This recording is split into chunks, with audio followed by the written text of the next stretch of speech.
Seeking the eye, there is nothing to be seen.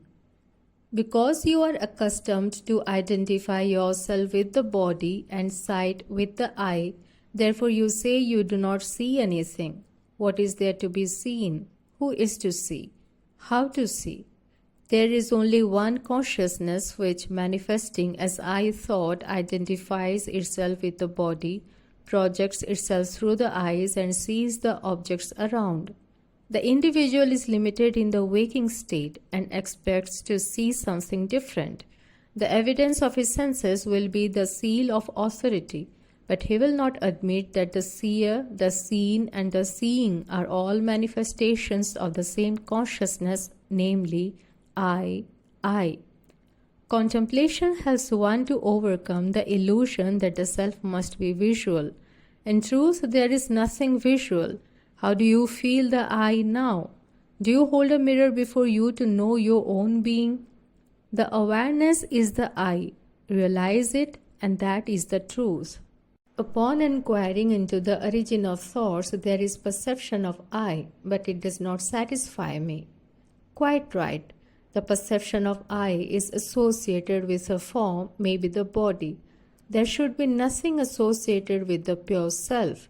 The self is the unassociated pure reality in whose light the body and the ego shine. On stilling all thoughts, the pure consciousness remains. Just on waking from sleep and before becoming aware of the world, there is that pure I.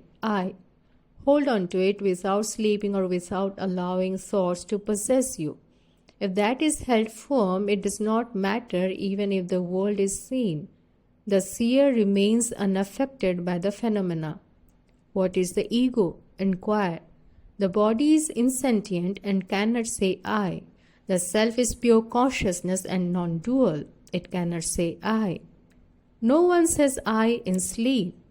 What is the ego then? It is something intermediate between the inert body and the self. It has no locus standi. If sought for, it vanishes like a ghost. At night, a man may imagine that there is a ghost by his side because of the play of shadows. If he looks closely, he discovers that the ghost is not really there, and what he imagined to be a ghost was merely a tree or a post. If he does not look closely, the ghost may terrify him. All that required is to look closely and the ghost vanishes.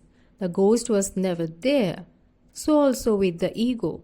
It is an intangible link between the body and pure consciousness. It is not real. So long as one does not look closely at it, it continues to give trouble. But when one looks for it, it is found not to exist. There is another story which illustrates this.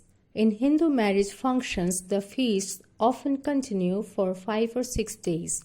On one of these occasions, a stranger was mistaken for the best man by the bride's party, and they therefore treated him with special regard. Seeing him treated with special regard by the bride's party, the bridegroom's party considered him to be some man of importance related to the bride's party, and therefore they too showed him special respect.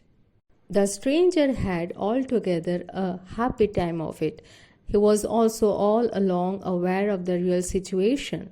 On one occasion, the groom's party wanted to refer to him on some point, and so they asked the bride's party about him. Immediately he scented trouble and made himself scarce. So it is with the ego. If you looked for it, it disappears. If not, it continues to give trouble.